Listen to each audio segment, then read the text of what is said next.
There we go. Okay. Hello, everybody. Today is Saturday, September 28th, 2019. Welcome to our Contract Trust conference call. We're not accountants, tax professionals, lawyers, or currency dealers. We're not engaged in rendering legal, tax, accounting, or other professional advice. Should you require those services, you should retain competent advice from a professional in that field. Well, thank you for joining us today. Jim and I do this the second and fourth Saturdays of every month. And, as we anticipate our RV, Jim and I thought it would be a good idea to continue to teach you about how to properly use trusts. Because we don't know what you don't know, we have invited you to ask whatever questions you have. So please raise your hand, and we will answer questions as we go. In the meantime, I'll talk, and so will Jim. So let's see here. As you know, the purpose of the contract trust is asset protection and anonymity. Your mother lode trust is the one that initially owns all of the assets, in this case, your foreign currency. This is only a generic name given to describe this account. It should be considered level 1 of your trust organization. The original account where your dinar and dong and zim was deposited.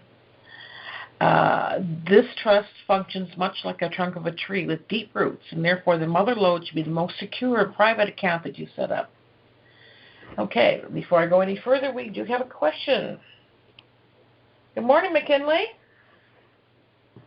Hello? Hi, good morning. Hi, how are you? Good, how are you today? I'm real good, thank you. You have a question? Yes. Concerning the EIN number and all of the trust that we will have to have, that we want. How do you know which ones will have an EIN number and which ones do not require it? We are of the opinion that is your decision. If it's going to be a trust that has a bank account attached to it, it needs an EIN. Okay. If you are putting a vehicle into a trust, it doesn't really need an EIN because it probably doesn't need a bank account, but then again, you may want to. Let's say you're planning on purchasing an $80,000 car. You might want to fund a brand new trust with $100,000 in it, so that way you have leftover money to pay for insurance and maintenance, et cetera, et cetera. But that is really your decision whether or not you're going to get an EIN. Okay. Now, question number 2. I'm having difficulty understanding how to go to a lawyer and state my case. Hang on just one second. Let me get rid of this. Sure.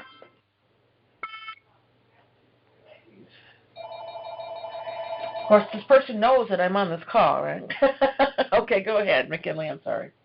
Okay. I have an issue. This is just my issue. We're trying to do a hypothetical in a serious situation. It's like, I need a lawyer, I need an accountant, I need a CPA. Okay. I don't really know how to present myself to those persons as being a serious person about something that's going to happen when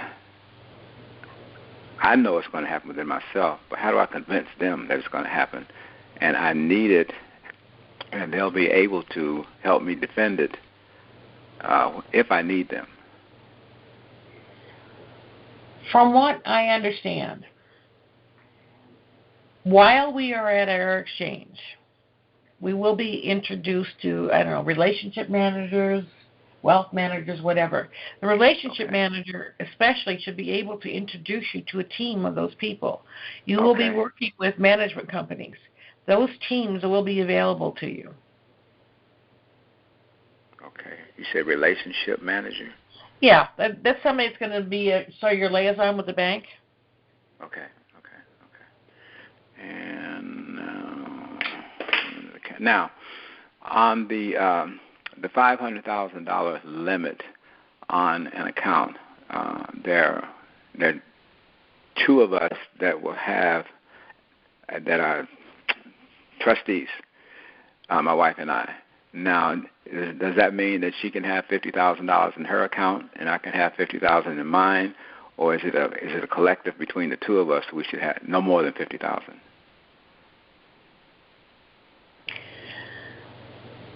I'm not sure I know what you're talking about. I have said some things in the past. Our personal accounts. Yeah, explain that a little more. Your personal accounts. Yes, I'd explain. You probably want to keep it limited to $50,000. That's not a hard and fast rule. It's just reducing your exposure. Okay. So if anything does happen, for God forbid, for whatever reason, your exposure is only $50,000, not $150,000. Okay. Well, it would just simply be $100,000. Yeah. Okay. Now taxes for the year end, which I have taxes from retirement, and there's no working income coming in. And then if there's any taxes, I don't think I will have acquired any trust taxes. So I just file my regular taxes with my regular person without exposing anything else. Once again, you're going to be introduced to management teams that will provide you with CPAs and tax specialists to do that. All right. Okay. Thank you. You're welcome. All right. If anybody else has a question, please just chime in. And in the meantime, I'll continue. So the main function of the Mother Lode Trust is to fund secondary trusts via exchanges of either currency or money for certificates. We will have this procedure explained with the necessary minutes on the website. It's not terribly involved, but it's more than I want to get into in this call. If you have previously opened a bank account for your Mother Lode Trust, we suggest you open new accounts at your exchange appointment. You may want to consider opening another Mother Lode account at a different bank so that you not have all your eggs in one basket. You may use the same trust.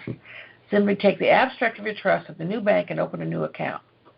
When moving money from one bank to another, it is recommended to use a cashier's check rather than wiring. That way you avoid being exposed to internet airwaves. And this is where those clean and clear certificates are going to come from. If you want to transfer like $1 million into a secondary Mother Lode account at a different bank, they're probably going to want to know where the money came from. You will probably be under an NDA and you can't tell them, but if you have a clean and clear certificate, you should be fine. Do you agree with that, Jim? Jim, are you there? No, I guess I lost Jim. Hang on, folks.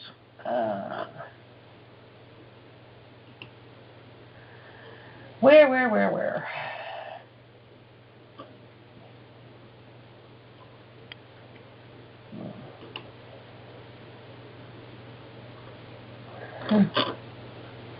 Go back here.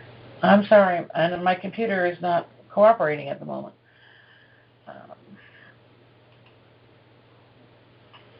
There he is. There he is. No, that's Thomas. Jim, are you there? I'm here. Oh, good. Did you hear what I said? No, I just got a busy signal and everything went dead. I had to go get my other phone. I don't know what happened. Oh, okay. All right. What I was saying, when moving money into another bank, like a secondary Mother Lode account, rather than keeping everything in one bank, you may want to open an account, say, at a different bank.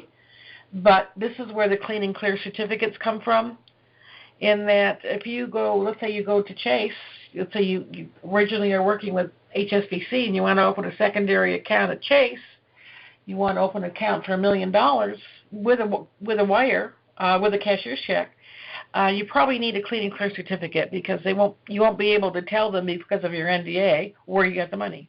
Would you agree with that?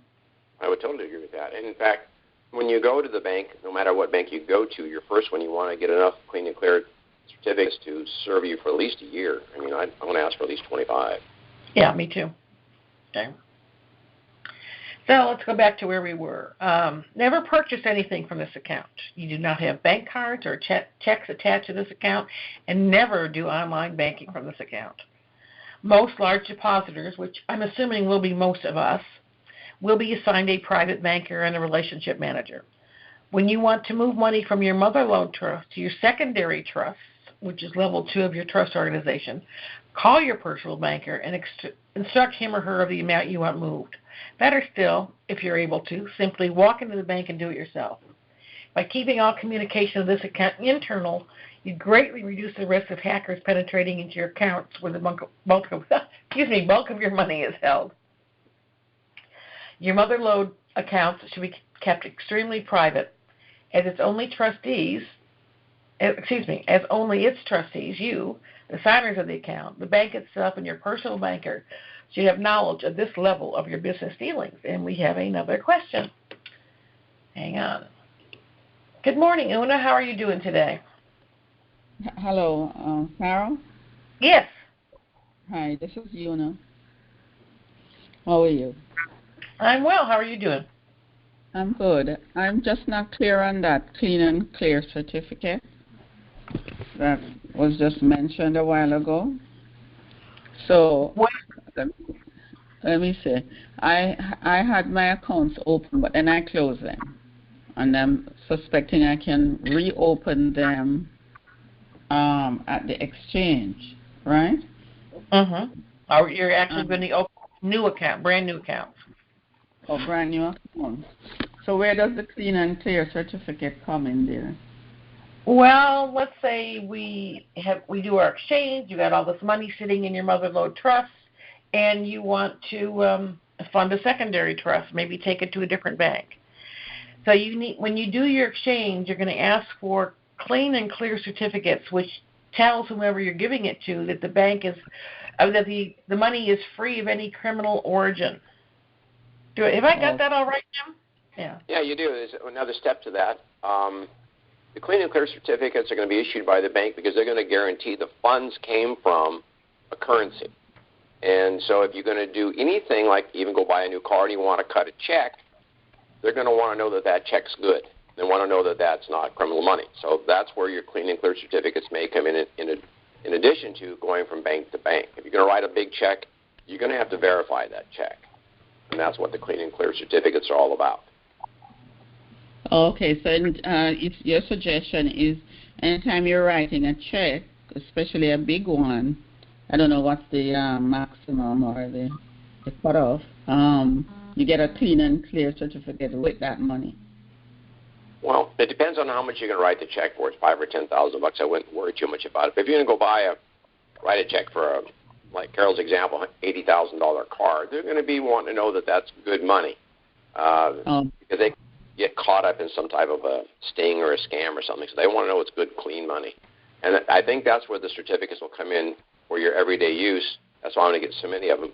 But predominantly and primarily, you're going to be using these things when you go from bank to bank or from lending institution to a credit union, something like that. So they know that somebody else has done the due diligence, and they can rely on that due diligence to know that that money does not have a criminal origin. Okay, I see.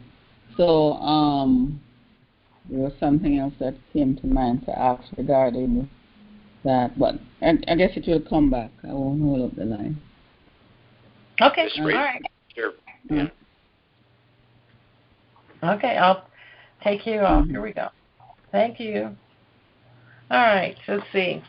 So going back to your mother-lode account.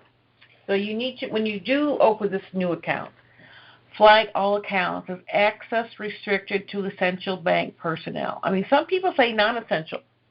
That doesn't make sense to me. To me, access should be restricted to the essential bank personnel that need to see it on your behalf, and tagged as non-test, non-training accounts. Access should be restricted to senior private banker, relationship manager, wealth manager only, whomever you're dealing with. Within your agreements, it should be stated that you are not to be contacted by anyone via phone, text, email, or mail other than the wealth manager or private banker with whom you decide to do business. That means no salesman, nobody. This is your contact info is strictly private and for his or her eyes only. Also, you want to specify that all new business account information is wiped from all front teller screens and assistant manager screens, etc. Only accessible by the senior private banker, relationship manager, wealth manager. The account balance is to be masked. Specific business accounts will not be available online. If you choose to keep records of your banking structure and transactions at this level on a computer, make sure that you purchase a new computer that is never hooked up to the internet. If you ever go online with this computer, a good hacker now has access to your hard drive, and as they say, end of story.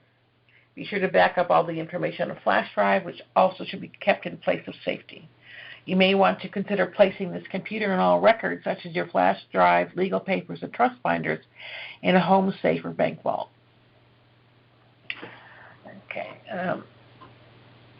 Okay. Well, I think we're going to switch over to Jim now because we're talking about the benefits of being your own trustee. What do you think, Jim? Yeah, I'd like to take that for a second. Recently I got a couple of calls from people, and evidently they got confused, or they listened to somebody that doesn't really know what they're talking about. I got a call yesterday by one of our people, and he says, well, I was just told that I should not be the trustee of my trust. I need to get my name off the trust. Otherwise, it'd be taxable to my name. Well, that's not correct. Well, first thing is you want to be the only person on that trust account. You want to make sure you're the only signer. I would never allow anybody else to be the trustee of my trust. I mean, you're just asking for trouble. So one of the benefits of the contract trust is that you can be the trustee of the trust. Let's put you in charge with no one between you and the money. It says here the exchanger-trustee relationship issue has been litigated in the federal court system numerous times. In the Encyclopedia of the U.S. Supreme Court, Report Number 5, supplement to the volume V as in Victor, 717-731, Section 4, Roman numeral 4, trustee, paragraph C, persons who may be a trustee, it states, the legal title, possession and control of property may, by declaration of trust, be passed irrevocably from the grantor, the exchanger, to himself as trustee with the same effect as if the trustee receiving the conveyance had been another person. This contract trust provides a contractual agreement where the exchanger receives trust certificates evidencing the exchange of his property and can thus become eligible to be the named trustee. So that says pretty much everything. That's right from the law. So you should never have an issue with being the trustee of this thing. And even if you are the trustee, it's not your money. The trust is its own entity. You're simply the trustee. That's why I tell people, if you're going to sign something, sign as trustee, comma, and not as otherwise. That's a limiter.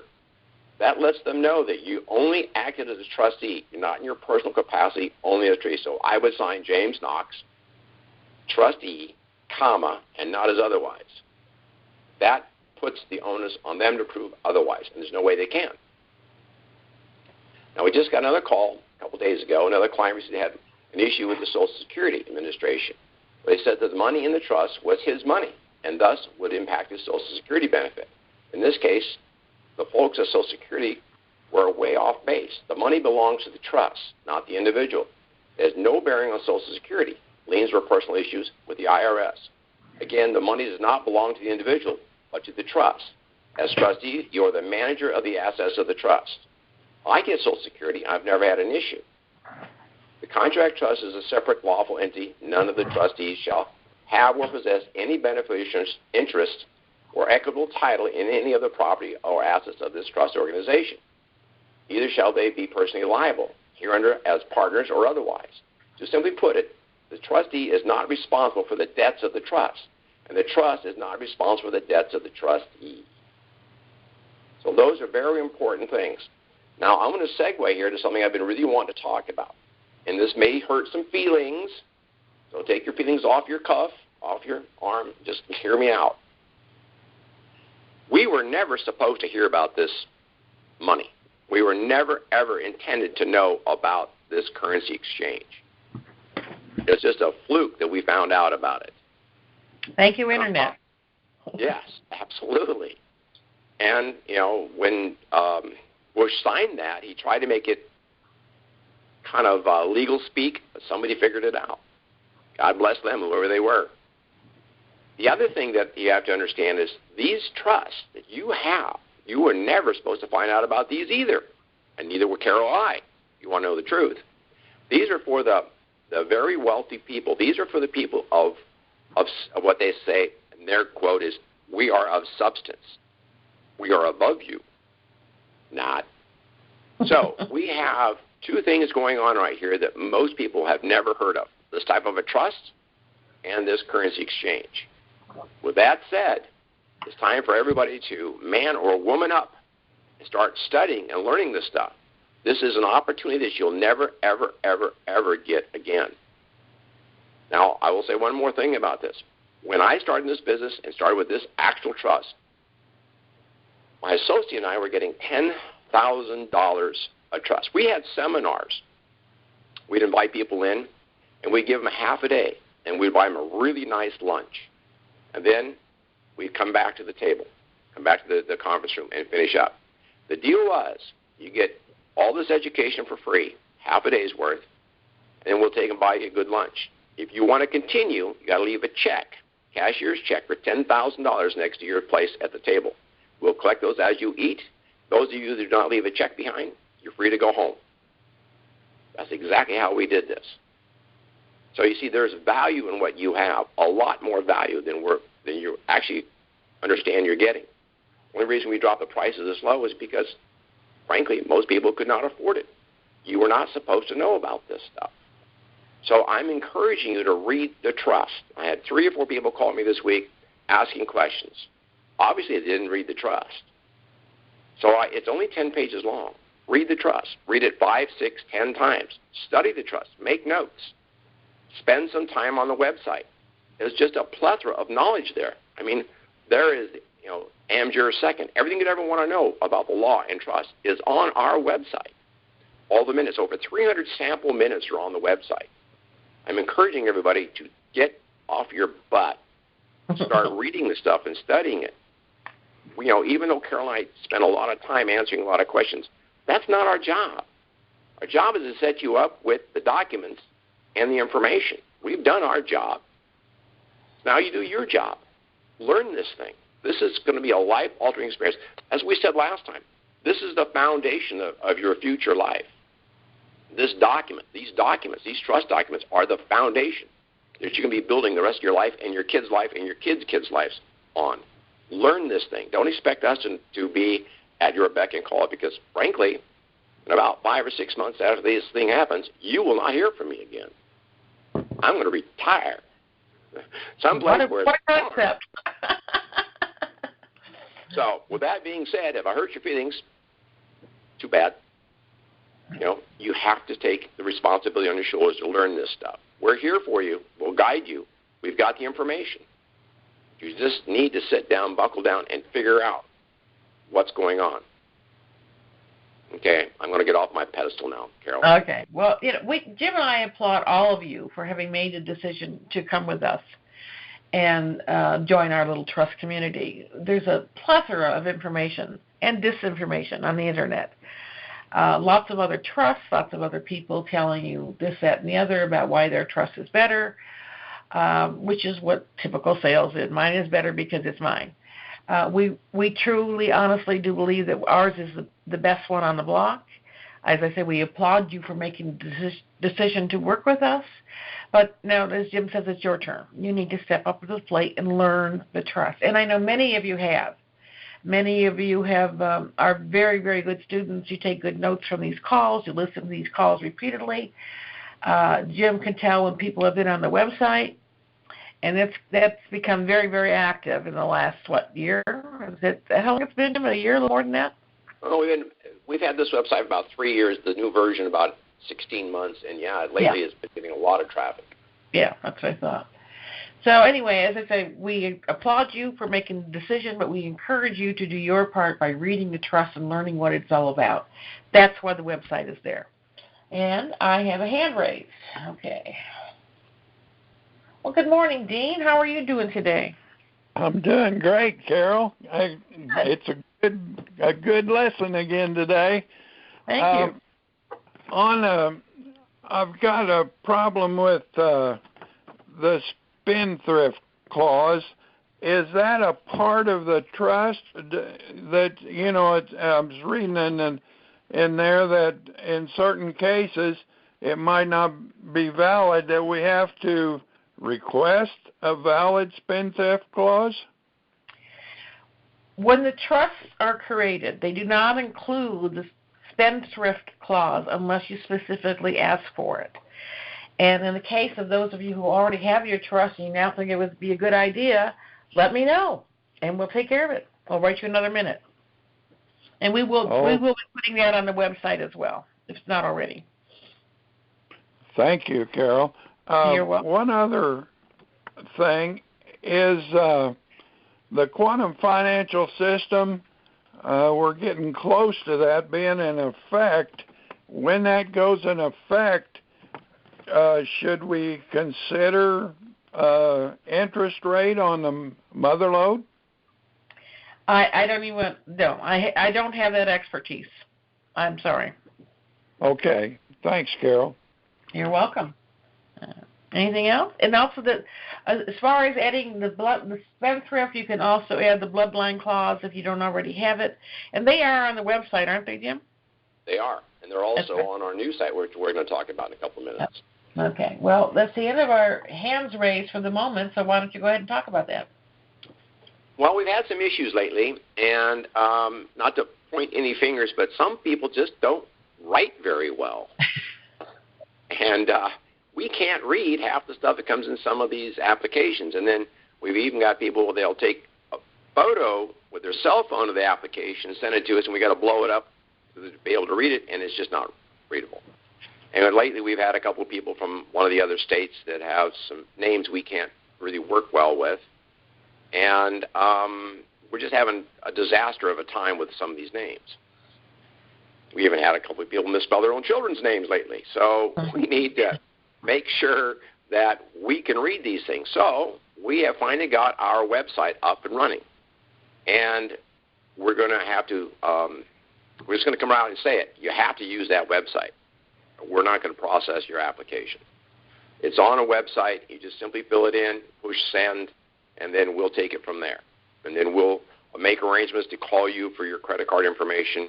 We're not going to put it on the web right away, but we'll probably have it there by the end of the month or end of next month. We're still working on that part of it. But we need to get these applications that are legible. And we've been running into this problem. I've had to redo 5 or 6 trusts because people, I can't read their writing. And I call them and I try and explain them over the phone, and they still misspell the names. So we've had that issue way too much. So we figured, we need to get the application done properly. And on the application page, it has a spendthrift clause, and it also has the bloodline clause. And you get to pick those. You just tick the box if you want it added to your trust, and it's added automatically. So we're going to start doing that from now on. And we're going to put it on our website, where to go. There'll be a link on there, but just for your information right now, it's the number 3, the lowercase I, the word trust app, 3iTrustapp.com, 3iTrustapp.com. 3I obviously stands for Indicator Information Institute. So 3iTrustapp.com. And then you have a selection of a whole bunch of different applications that you can fill out. So, you want to add to that, Carol? No, I think that's perfect. When we designed our original application, we made it in Adobe Acrobat so you could fill it in on your computer, and which is typos, misspelling, reading somebody else's handwriting is one of the biggest reasons we did that. Well, unfortunately, a lot of people just still go ahead and print it and write it in by hand. And as Jim says, it's sometimes very, very difficult to read handwriting. So we have chosen to go this route. So we will be able to read what you want, and we'll get it all done. It's just a matter of us copying and pasting it into the right database. So if there's a mistake in spelling one of your kids' names, it's your fault, not ours. But we do our best to keep it as straightforward as we can. And it's only 12:30 or half past the hour, and I don't see any more hands raised. I'm surprised. Jim, we must be doing a really good job. They all just said, that's just too much. We're going to go have a cup of coffee. I don't know. Yeah, really. You never know. So I don't really have anything in particular to talk about further than this right now. Do you? Well, no, but what I think I can do here is I'm going to go to our website, Indicator Information Institute, real quick here, and it's already loaded. That was quick. So I'm going to add something new here shortly. I'm going to add a link at the top, and it's going to say, how do I do, ... And there it's going to be just a little smattering of, like, how do I get this notarized? How do I do this? How do I do that? Just a little snippet of stuff and links to the other part of our website that'll drive you there. So this how do I do ... should be up by probably tomorrow afternoon. And that was one of my goals to get done by today, but just didn't happen. I've been kind of under the weather this week. I took a little 3-day holiday last week, and while I was out and about, I caught a bug. Brought it home, and it just about kicked my butt. So anyway, so when you go to the website, be looking up there for the new stuff. And I've also got one right now that says new. And, of course, you have to log in to see what it says there. So let me log in because I can't even tell you what it says. And bear with me, folks. As you can hear, I have a mechanical keyboard. And I'm logged in. Okay, this is new. Legal cases, Article 1, Section 10, getting started, next step, and the blog, 10 big advantages of a business trust. So every 30 days, which is coming up shortly, I'm going to be taking these out of here and adding all the new stuff. So if you go to the website a lot, and you can go to the tab that says new, you can see what we've added. It'll be linked over to the standard, like legal cases. Legal cases has always been there, but we added some new cases to it. So you can go to that place, and you see that we added some new cases. So we're going to try and make this a little easier so you can keep up with it. Rather than you trying to flounder around and figure out what we added, you'll be able to see it every 30 days. We thought that would be kind of an interesting way of doing it. And then in our resources, we only have one right now. That's for book sweepers. It's bookkeeping services for high net worth individuals. And there's a little ad there for that person. And if you have anybody else that has a professional service that benefit everybody else, let us know. We don't charge for that ad. We're just trying to get you some more information out there. Exactly. We do have one more caller here. Good. Okay. Hey, Danny, how are you doing today? Danny? Danny, are you muted? Yeah, I was. I confess.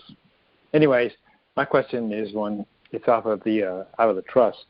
It was curious. I'm reading that if I lend to you, Carol, any money or any, I guess, use of anything, I don't have to charge you an interest rate. I can charge you a nominal rate. I can construct it anyway.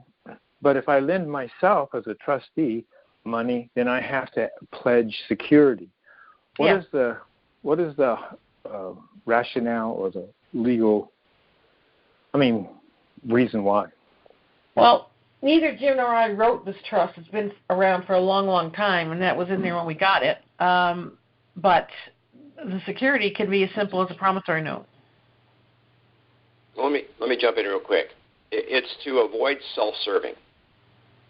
There's a clause in law that if you have something like this legal instrument and you do it like your private bank, you treat it like a private bank, that's self-serving, and it invalidates the trust. So you can, like she said, you can use a promissory note. You can actually pledge one of your certificates as collateral. There's all kinds of things you can do. It's just designed to avoid the self-serving clause of the law. So you don't use your trust as your private bank, and it's only there to do that to shelter for immoral, illegal, unethical practices. That's what that's about. Okay. I see. That's even better than what I reasoned. But yeah, okay. That's important because you don't want to look improper, I suppose, right? Not at this financial level. No, you don't. No. Right. Yeah, that's one thing we want to emphasize right now. You need to be squeaky clean. You need to maintain all your paperwork. You need to do your minutes. You need to do your minutes. You need to really be thinking about, okay, this is all about my future. Don't mess it up. So you need to make sure your paperwork is pristine at all times. I've said many times, I have a whole bunch of binders, well, actually they're notebooks, on my shelf. I should take a picture of that, put it on my net. I think I will. Anyway, I have all these little notepads, and they're all labeled by the individual trust. And every time I do something for that trust that week, that day, that month, I make an entry in there. I put the date, make a handwritten note, I sign it. Now, I sign it because if I ever get dragged into court, they'll show that I was cognizant I did it at that time. Now, I don't have a witness to it, but the court will accept it. Trust me on that. Right, it's like a veil, right? It's like the corporate veil, or it's that. I've been privy to people who have been had their entities busted or broken because they failed to upkeep the veil. Right, right. It's really not so much as the veil; it is the preponderance of business.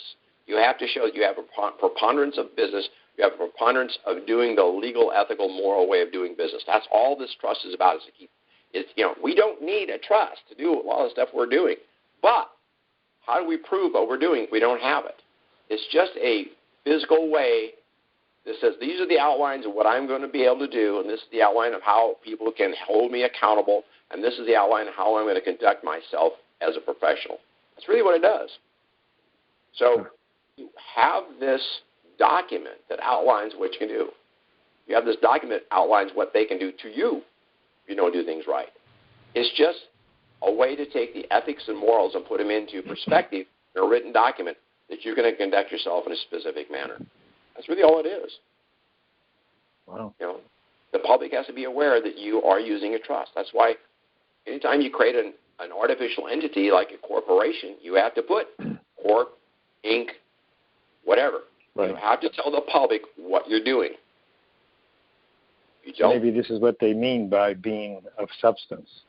Exactly. I don't know. Mm-hmm. That's why most of us have the word trust behind the name of the trust. They need to know what kind of entity. They need to know whether it's a personal entity, a fictitious entity, meaning a corporation, LLC, or a partnership. They need to know what it is so they can decide to do business with you or not. That's what that's all about. It's for making sure that the public is aware of what you're doing. Thank you. Mm-hmm. My pleasure. Yeah. Anybody else have any questions? Charles, I see you're on the call. Do you have any questions today? No, I guess not. Mr. H? Yes.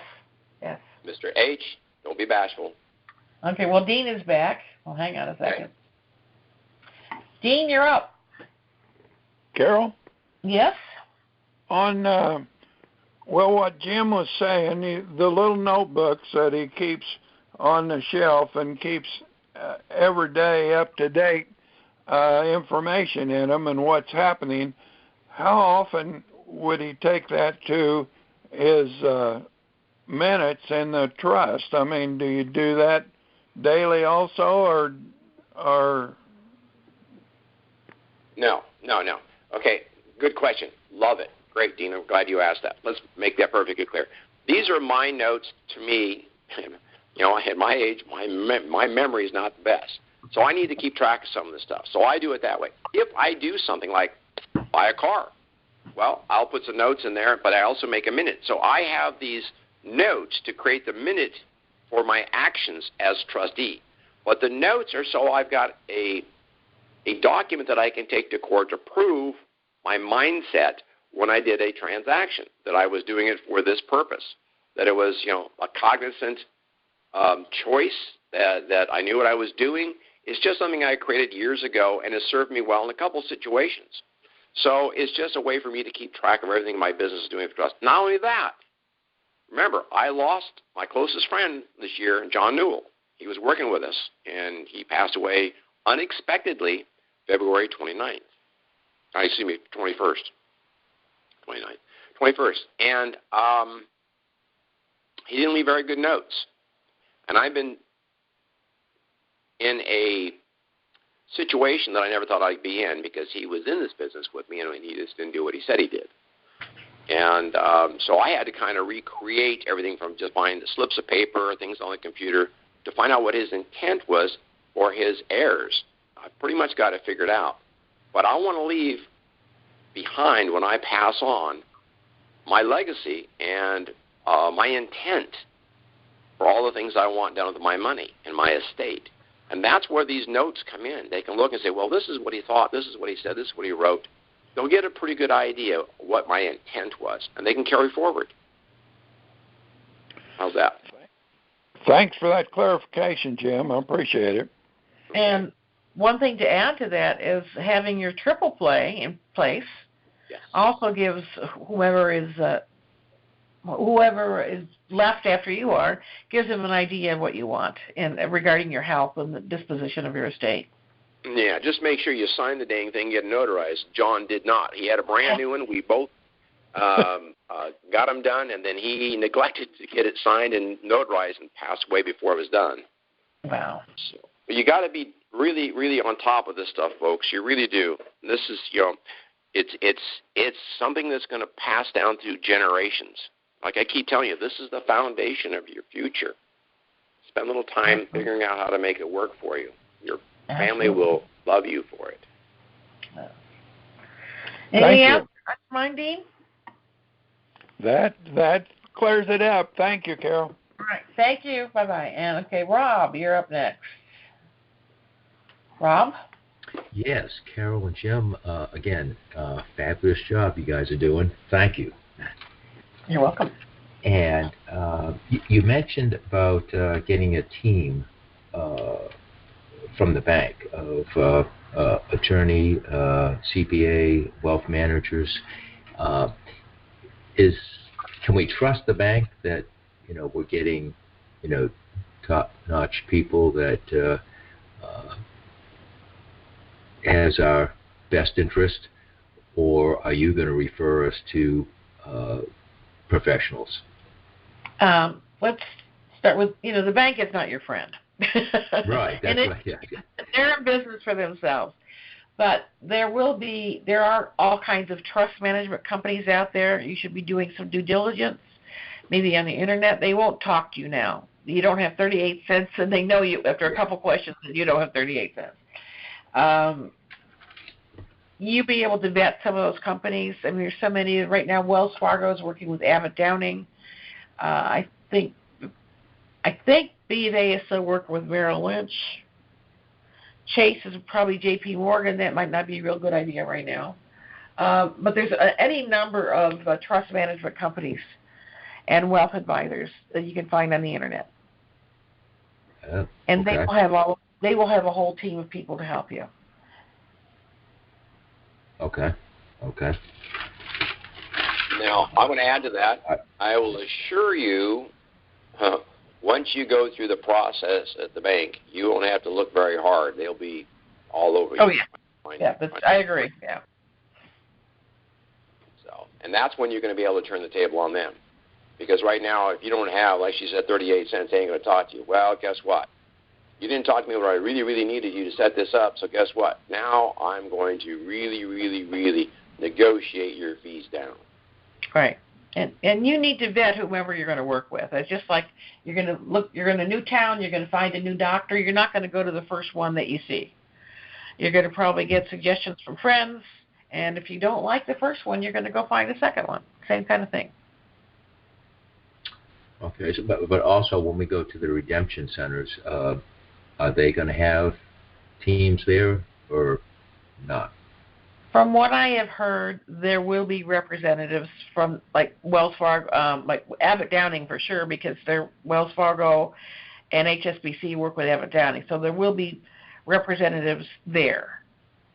The other major banks, I don't know, probably. I would think any major bank that's involved in the exchange will have representatives from their wealth management divisions. Yeah, I would imagine you'll see B of A and Chase, Wells Fargo, HSBC. I don't know if you see very many credit unions because most of our money will exceed what the credit union can handle. Yeah. So. Okay. I don't know. Anything else? We have third bank or something like that on the East Coast? It's pretty good size. Yes, it is. Yeah. I think it's tier 2, a tier 2 bank, isn't it? I don't know. You'll probably get tier 1s. All the tier 1s and probably some of the tier 2s.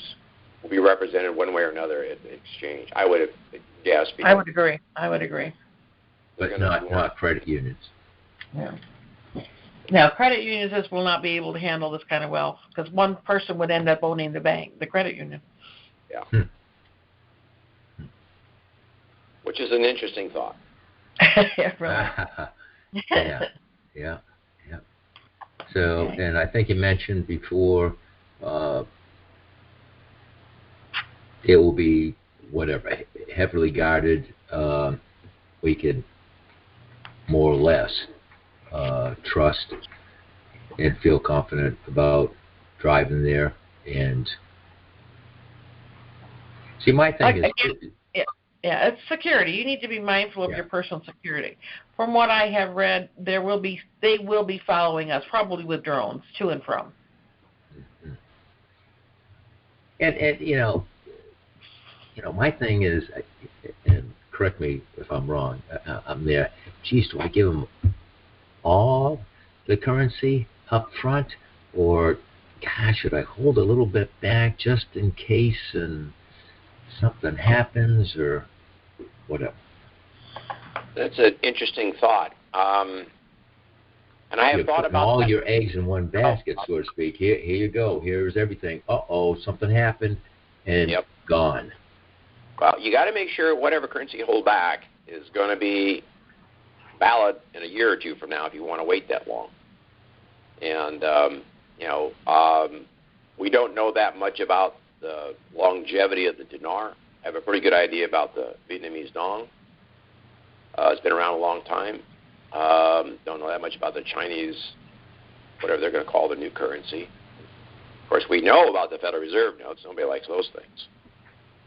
And hopefully they're going to go to the U.S. note, get away from that. I don't know. had thought about that myself, taking, $1 million dong and just putting it in my safe and forget about it for a couple of years, just in case. It's just a thought. What do you think, Carol? We've played around with the same question. And you probably bring up a really good point. What if something happens and then we've waited, we're here, we're finally there, and it's all gone? From what I have read, if you do hold any back and you do go to exchange at a later date, you won't get the same rates you got when you exchange initially. It'll probably be lower, but who knows? I've got a friend who's not even planning on exchanging right away. Thinks the rates are going to continue to go up. Well, that's his choice. It's like anything else. If you feel better having a little insurance of having, as Jim says, $1 million in the safe, then do it. It's your personal insurance that, okay, if something happens, I still have this. And even if it's only worth a nickel, that's all we expected it was going to be worth to begin with. Mm-hmm. So at least you'll have something. Mm-hmm.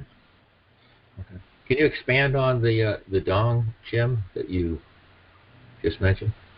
Well, the dong, the Vietnamese dong, has been a valid currency for decades. I mean, you could be able to buy it for the last 2.5 decades. Hold on a second. Excuse me. So I buy a lot of that. I buy mine from AAA. AAA is a travel agency. They sell you currency. And as far as I can tell, when I go there, they buy it from a bank and they give it to you, and the bank doesn't know who it was purchased by. So I go there to AAA. I got, it was cheap. It was under $50 a million last time I bought it. And you have to buy $200 worth minimum. So that's 4 million dong minimum that you have to buy if you do buy the dong. But it's worth it. And so that's why I've been buying it. I kind of feel that nobody really knows I'm buying it there unless now everybody here on the program knows that, but that's okay. And I think it's going to be around for a long time. And I think since it's already traded daily, you can buy it from the banks anyway. That's the best one to keep as an emergency backup for me. I would agree.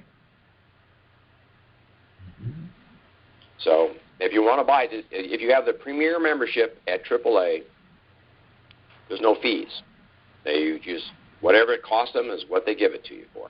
If you have just the basic membership, it costs you $15 per transaction. So I have the premier membership because I got junk for cars, and so I thought it would be a good deal. And then when I found out that I could get the stuff with no fees, it paid for itself. As many times as I bought dong this last year, the card paid for itself. Yeah.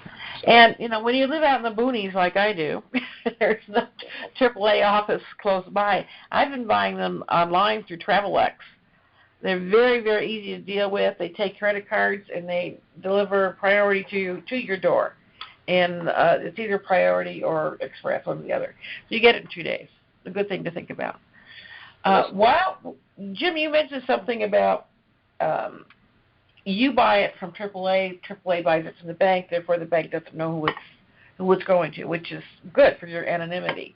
A lot of people have been talking lately about Wells Fargo was going to be sending out emails. And people say, well, how do Wells Fargo know? Well, Wells Fargo doesn't know how much currency you have or what kind of currency you have. Nobody has kept track of that unless all the currency dealers have sold all your names to Wells Fargo, which I seriously doubt.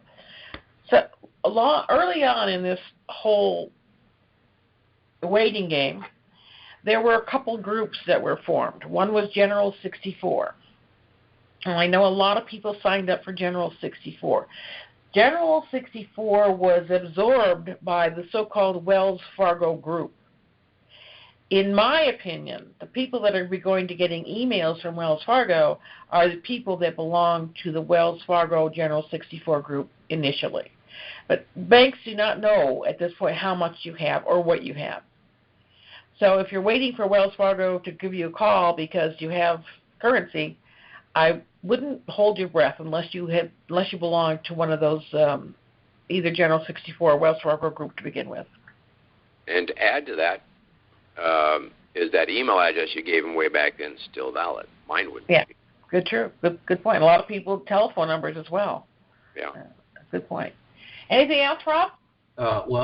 Jim, in your opinion, you still think that, or Carol, that the dong will go the same day, same time as the dinar, and what any different range of the dong, or your feelings, both of you?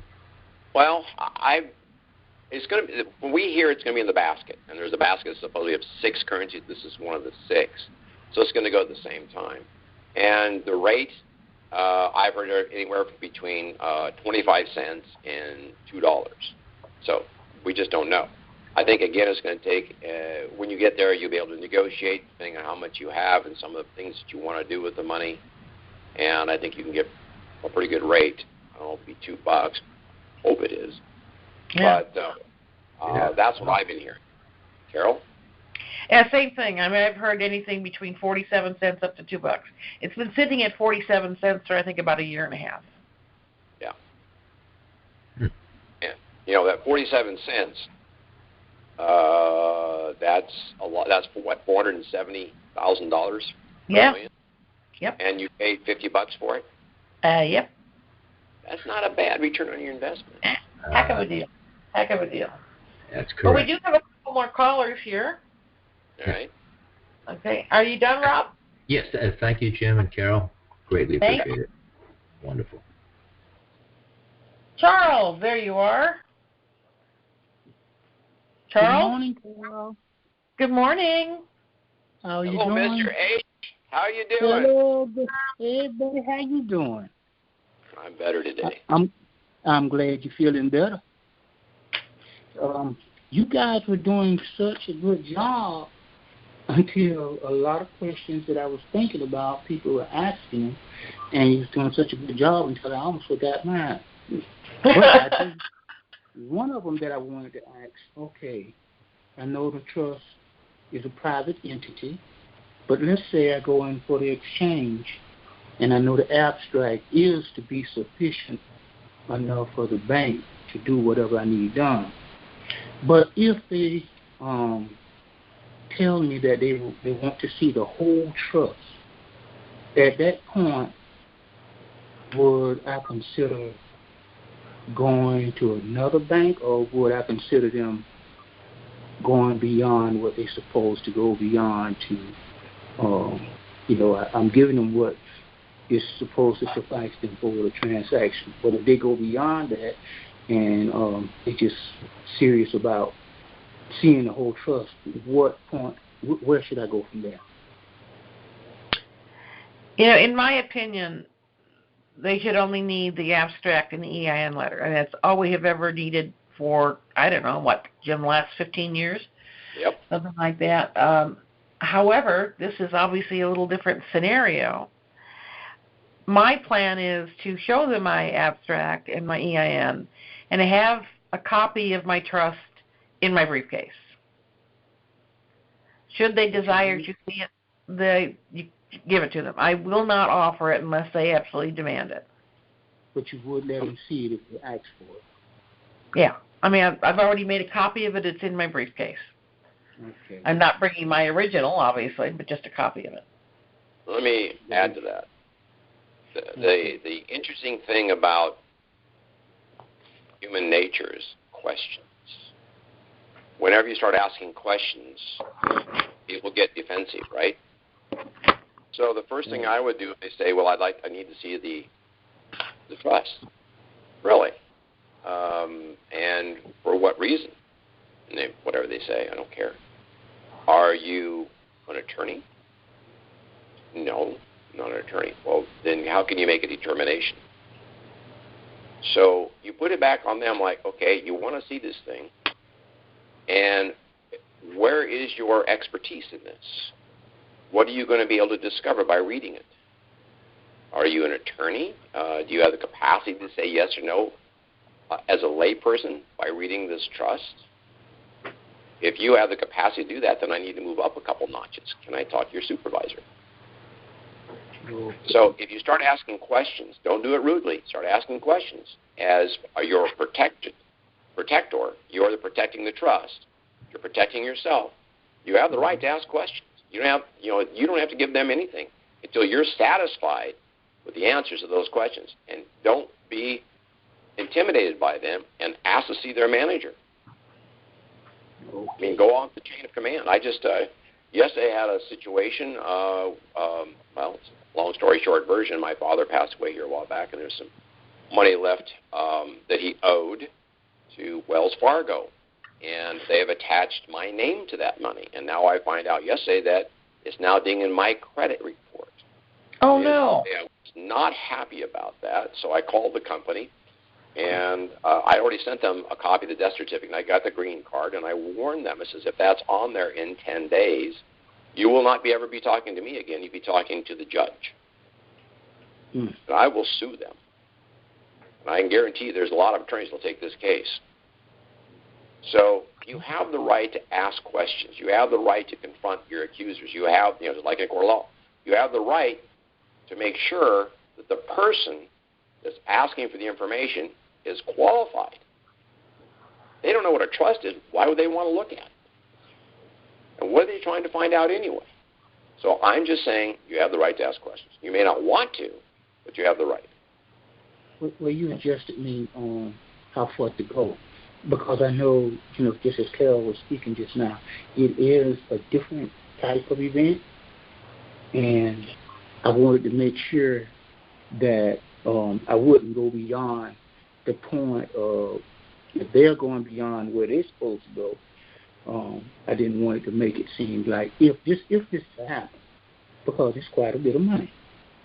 And if I'm doing what's required of me, why do you need to see more than you need to see? But you cleared it up, and now I know exactly how far to go in a friendly way. But I know now. I just wanted that. And the other thing that I was going to ask was the promissory note and minutes.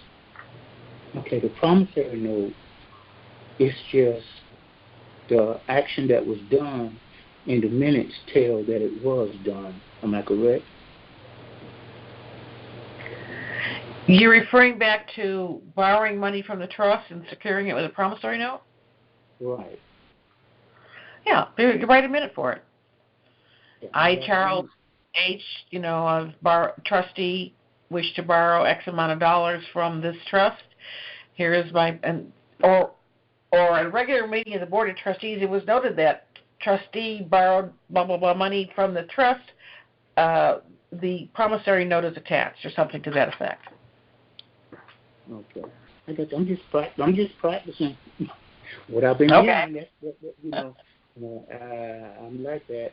And I'm glad you guys challenged us to do more research, because the more research I find out, the more you get into it, the more things start to come to you that you wouldn't have gotten if you hadn't been digging a little deeper.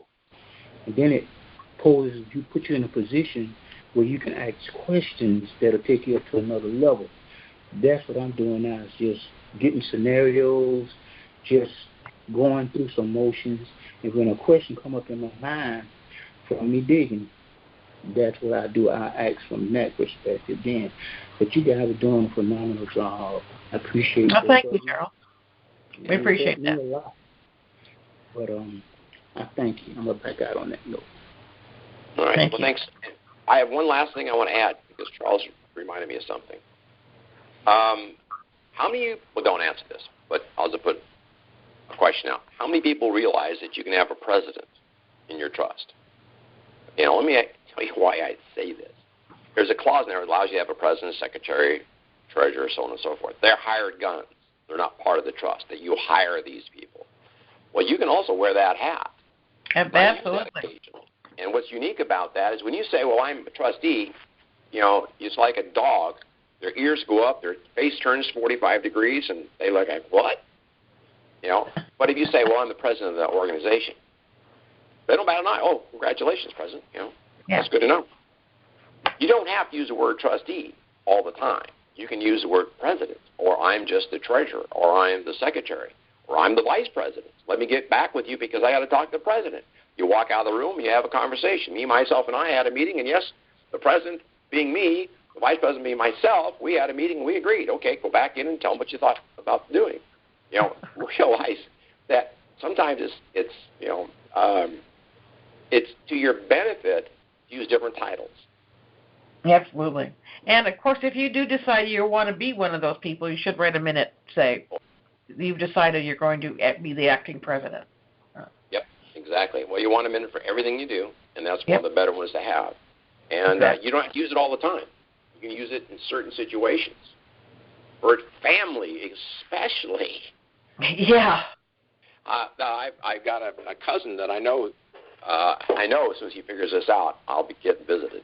And I'll have to tell him, well, I'm just the vice president of the company. I mean, I have to get with the president of the company and meet with these people. So I'll bring it up. There you go. Meet him, but you know, I'm just the vice president. I don't have a whole lot of power. Now, see, that just helped me again, because for terms that people can relate to. Yeah. Exactly. Yeah, they can relate to it, and you just helped me again. Put this in my note. Right a minute if I'm going to assume that position. Correct? Frankly, I'm assuming all of the positions. I'm going to assume president, vice president, secretary, and treasurer, so I can use them anytime. And I've done that already. Interchangeably, absolutely. Anytime I want. Yeah. I'm so not you lying. Write a minute for each one of those positions that you. No. 1 minute for all. The Board of Trustees hereby has a meeting and decided that Jim Knox, the trustee, has also decided to become the president, vice president, secretary, and treasurer of the organization. And this is hereby confirmed by the Board of Trustees. Now you have all four titles. You have 5 titles. Trustee, actually 6. Trustee, executive trustee, president, vice president, secretary, and treasurer. And you can use them anytime you want. You're not lying, but they have a limited capacity. You don't have to disclose that. The president can only go to the Board of Trustees and propose to the Board of Trustees. He can't make a decision unless you give him certain powers. And when you do that, you're waiving the power of the trust, which is not advisable. I got it. Thank you guys so much. Okay, thank you, Carol. You're welcome. Bye-bye. Well, Jim, we're past the top of the hour. Yeah, Jim, we have 2 more callers. You up for that? Sure. Okay. Well, hey, Daphne, haven't spoken with you in a long time.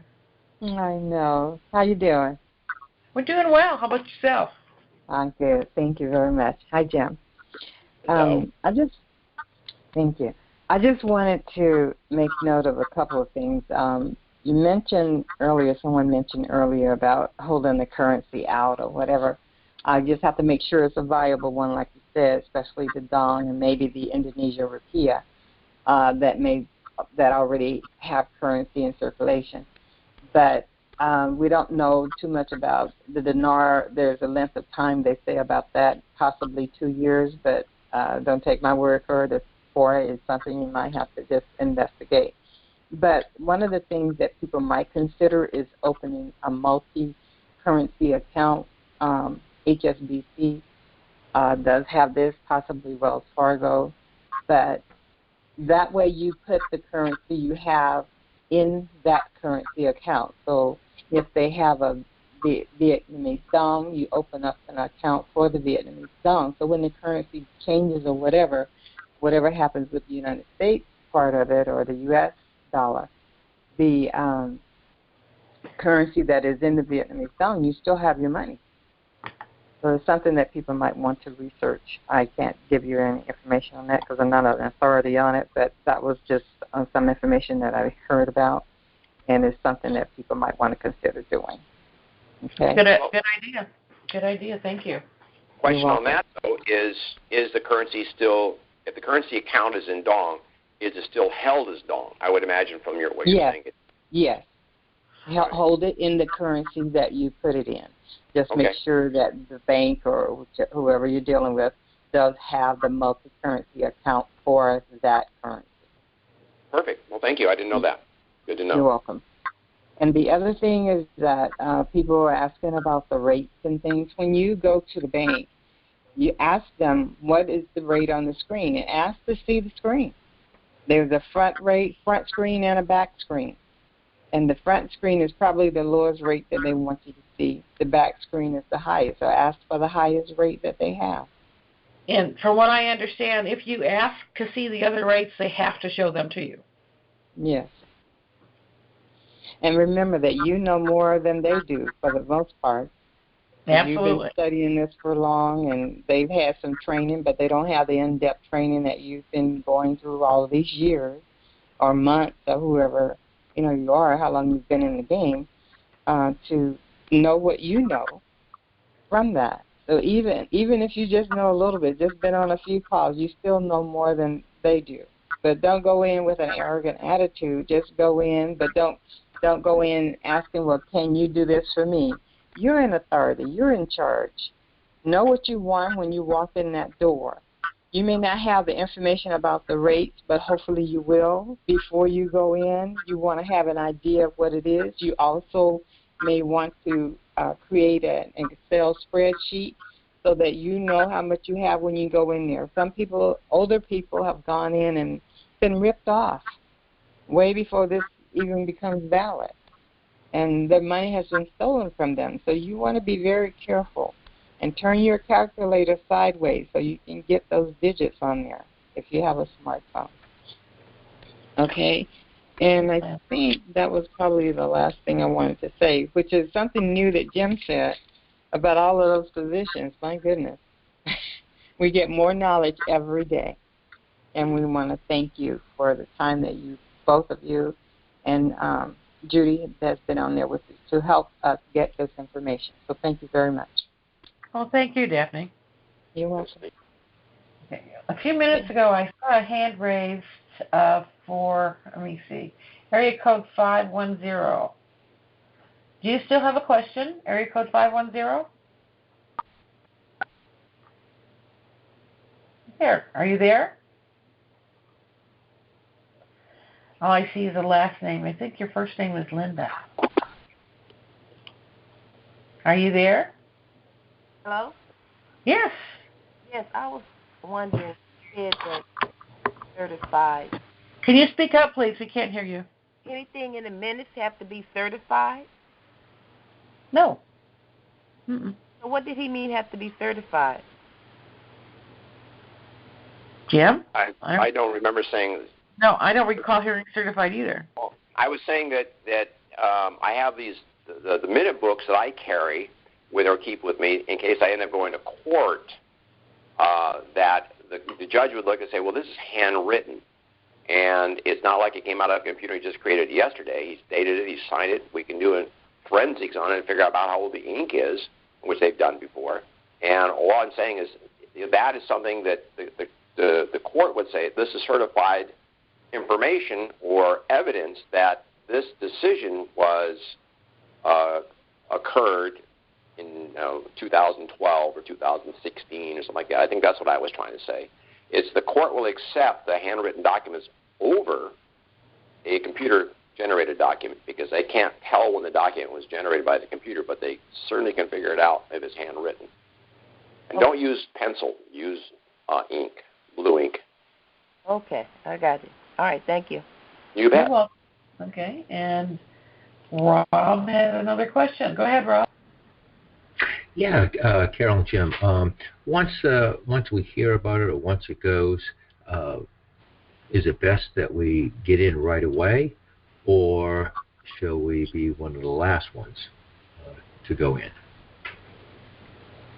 I don't want to be the first in line, but I don't want to be the last one either. I would say relatively quickly. What about you, Jim? Yeah, I would agree. Get in there as soon as you can. We've heard the rates will go up slowly. They will be going up. We don't know that to be true. There's no way of knowing, Rob. The thing is we just don't know what we don't know. It's my favorite expression. We don't know what we don't know. It's kind of like I got in this thing over 10 years ago, and we're still not there. And we thought, wow, man, within 6 months we'll be done. Yeah. And he promptly called my husband and me and said, you got to do this now because it's going to go in a week. Oh, wow. I know. But, they were right. It'll be done within 6 months. We just know which is 6 months. Exactly. Right. And also, and I, just like you just said, you don't know how it's really going to go, but do you have any educated guess how many days or weeks or months that we have to? Well, I heard something yesterday that I wasn't going to share, but I'll just tell you that I don't have any way of validating this information other than the person that told it to me. I feel this would never lead me astray intentionally. But there was a rumor that said that the Zim's only going to be available for just a couple days, 3 or 4 days, and then they're going to shut the Zim down until January, then do another exchange in January because they didn't want to swamp the market. Now, I don't know how that would work, but that's what I heard. And if you think it through, that does make a little bit of sense that they may want to step this thing for the next 5 or 6 months or year to let the market breathe as we inject all of this money into that. And the other thing that I heard from the same person is definitely going to have a jubilee, which, if you don't know what a jubilee is, it's where all the debts that you owe are now negated and all the debts owed to you are now negated. And if you think it through on that, that's really the only way this system will work if we're going to go to a whole new financial system. They got to get rid of the old system. The Federal Reserve and the IRS has to go away because they don't function inside the new system. Remember, with the Federal Reserve, you don't have money. You have currency. Right. It's not even evidence of money. It's just currency. What is money? Gold and silver. So, whatever some other country wants to declare it to be, but, it could be bottle caps, and they can make it bottle caps could be currency or money, but that's not likely to happen, which gives you an example of what to expect. There will be certain things that will be declared as being money, like maybe crypto. We don't know. But that being said, coining a famous phrase, we don't know where we're going to go with this thing. We've heard a lot of rumors. This is the latest rumor I heard. It has some merit to it that maybe they will step this up, do some exchanges now, wait 3 months, do some more exchanges, wait 3 more months, do some more exchanges. And because we don't know how the system's going to work. We don't know how this new banking, we hear about this quantum financial system. I can't tell you what it is. I've not read anything on it. I hear a lot of rumor, seen some stuff on the internet, but I haven't seen any real bank documents. Exactly. Nor have I. I've read that we're on it already, but I've not seen anything to prove that. And going back to your question, Rob, I have recently read that once the 800 numbers are out, we'll have 45 days to exchange. Oh, 45 days? Yeah. Huh. Oh, okay. But again, take everything as rumor because nobody really knows. I know. Just rumors. Nobody knows. We've never experienced anything like this before in our lifetime. And we never will again. It goes to the famous expression, rumors of rumors. Mm-hmm. Yeah, exactly. Anything else, Rob? No, that's it. Just fantastic job again. So. All right. Thank you. Thank you. And, go RV and. Exactly. Forward to it. Yeah. Well, Jim, even we're over time a little bit, we still have 2 more questions. So. We'll take them. I have no problem with that. Yeah, me either. Daphne, you're back. Yes, just a quick statement on this. We were talking about when you go into the bank is we only really need the abstract and the EIN information. I know that they're saying they want the whole trust, but like you say, they don't need that information, and I wouldn't leave them a copy of it either. Also, the fact that when you get in there and you start going through your process, if there's something that you don't like or you don't understand and somebody's trying to force you to take this rate or whatever, pick up your currency and walk out. You have that right. You can go to another bank or another financial institution that would help you. Thank you. Thank you. Good plan. Okay. Danny, you have another question? Danny, are you still there? Or are you on? There you are. Just a quick question. I've been in situations where I've actually opened accounts for trusts, and it's odd because the person who's handling the process, they're all different. I imagine in this situation with this exchange that they've been schooled, coached, and informed. But in my past experience, they have asked for the trust, and their reasoning is their attorneys need to review it. So, it comes to kind of in order to open the account or change the account, we have to see the trust. We have to have it. Others have just said, yeah, the abstract is fine. And it's different from people to people, institution to institution, odd as it is. So if you carry a copy of the trust, would you be prepared, or would you be prefer to walk? To provide them with the trust for their legal department, or would you just walk? Well, I'm involved in a private group, so I don't know that I really have the option to walk. Jim, what do you think? Well, that was going to say, if I have the option to walk, and it depends on the attitude and how they structure the reason.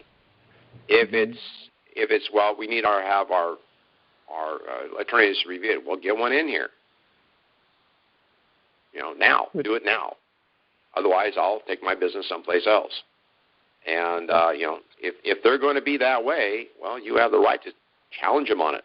Okay, is this attorney know contractual trust? Is he schooled in common law? Does he understand that this is based on the Republic, the original organic Constitution? Right. Rule of law, right. Not statutory trust, which is what they're schooled in. They don't understand. Right. They understand statutory and not, contractual trust more than exactly. Mm-hmm. Yeah. Okay, that's fair. Thanks. Mm-hmm. No, thank you. Well, Jim, it looks like we are done. Well, I got one thing to say. Okay, go ahead. I'm not going to let you one-ups me. You've one-ups me now for 3 weeks in a row, 3 calls in a row.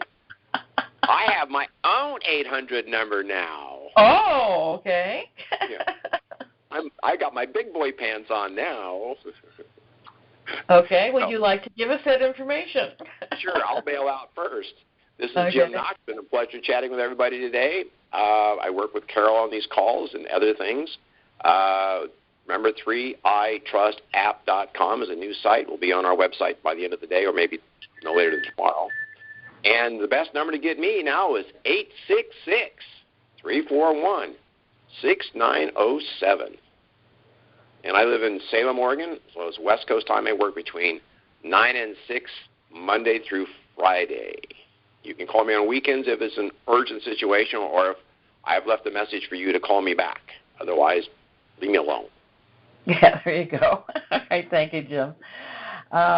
Before we go, just one quick reminder. About 8 weeks ago, we introduced a special pricing program to make it easier to purchase a trust. The special is now over, as are our old prices. Our new prices reflect about a $500 increase across the board. So new trusts are now $19.95. So that's about it for today. Again, Jim, thank you for your assistance as always. Thanks to all of you for your attention and participation. We will be back in a couple of weeks. We don't know what's going to happen in the next couple of weeks.